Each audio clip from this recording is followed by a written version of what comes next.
So Arsenal are back to winning ways just after the international break, beating Bournemouth by 2 goals to 1 in the process. A big win as we look ahead to 2 crucial games against 2 big sides. But after 4 games without a win and keeping this unbeaten run going, we have finally got 3 points despite not playing particularly great.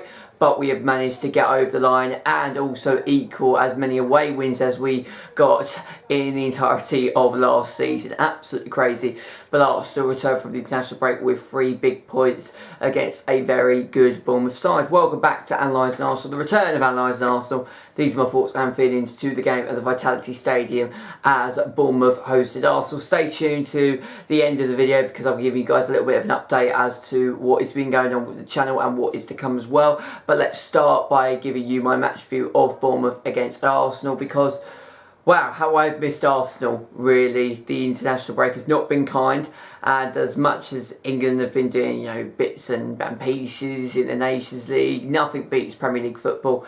And, before we went off to an international break, Arsenal were, even though we've been unbeaten, we're still not we haven't been great in recent weeks. We've been dropping points, we've not been seeing out games, and, we're still not starting games in the way that I want, and we're not being as quick and as efficient and as, strong as we could be. But, we're still getting over the line. We're still, picking up points to when we shouldn't really be picking up points. So, in that respect, I've been really impressed with Arsenal, but it's still not been good enough in moments. And, Bournemouth is a prime example, the 3-3 draw in January 2017, last January when we got absolutely just ripped apart by Bournemouth, losing by 2 goals to 1.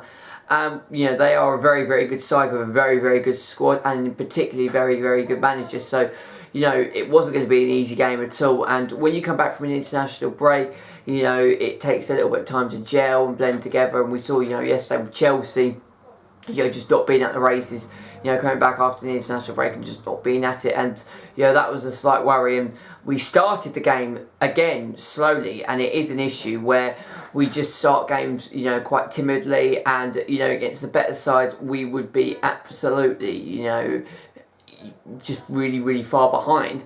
But then in saying that, in the big games we turn up in the first half. Against the less teams in the first half, we don't really turn up, we don't really cause any kind of significant problems. So, it was the same again really. We didn't really do anything of great nature, and Bournemouth looked really threatening here. Every single time that Bournemouth went forward, they looked dangerous. They looked like they were going to go and get a couple of goals here and there. If we look at the lineups, Lacazette was out with a groin injury, so Aubameyang was the sole number 10, with Mkhitaryan and Iwobi just behind him. But it was the first time Unai Emery played a back 3, playing 3 at the back, and I'm not sure whether I like Arsenal playing 3 at the back. We saw last season when Arsene Wenger was the manager that was a formation that he loved to play. Playing 3 at the back, sort of was something that he did to try and save Arsenal's season. And even though it got us points and also got us results, in the end we were found out too many times because we didn't have the qualities defensively to be able to play the way that a back 3 should be played. You have to have your wide defenders equally good defending in a tight area, but also being able to defend wide areas.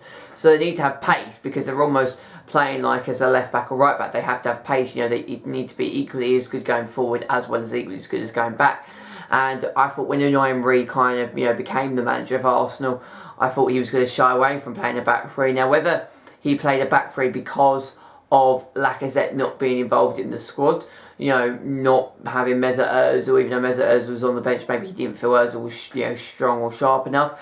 I don't know, but when I look at that, I do think that we're very vulnerable, at a back 3. But in saying that, at times when you go forward and when you get it right, it's absolutely, perfect because your, wing backs can join the attack, and sometimes you've got 6 or 7, bodies going forward and creating attacks. So, I was happy with the side that he picked, but not particularly happy with playing as a back 3.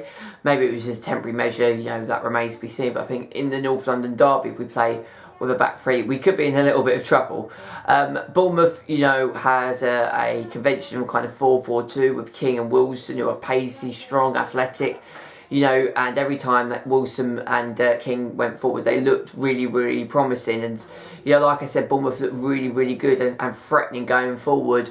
And we did get the first goal. Again, we didn't play particularly great. And, Bournemouth scored a goal which was ruled out as offside. Although when I look at it, it was unfortunate, really. It looked very, very tight. And it was one of those decisions which I look at and think, well, that really should have and could have been counted as a goal. If VAR was, in the Premier League, that probably would have been given as a goal.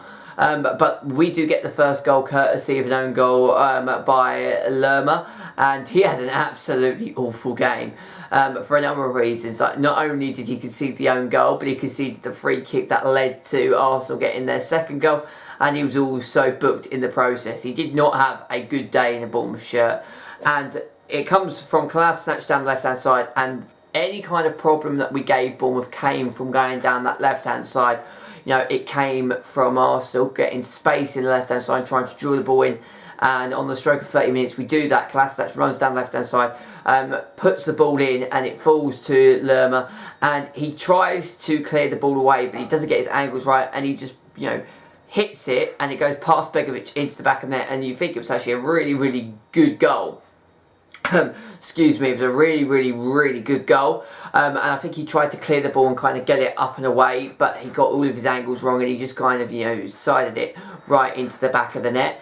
And, we haven't gone into half-time in the Premier League this season in a leading position.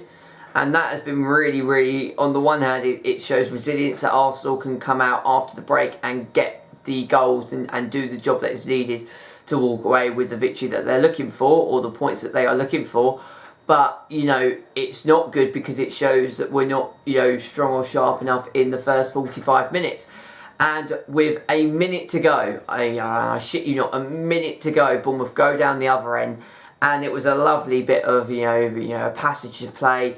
It was Wilson down the left-hand side, drilling it back into King, who just turned and then just smashed it, lashed it past into the back of the net, and it was a wonderful, wonderful equaliser on the stroke of half-time, giving Bournemouth the equaliser. And, you thought, if it comes out and Bournemouth raise their game even further, this could be a very, very long day at the office. And again, it was just, Arsenal just lose the lapse of concentration in the dying seconds of the first half, and we allowed Bournemouth to get back into the game and score a goal.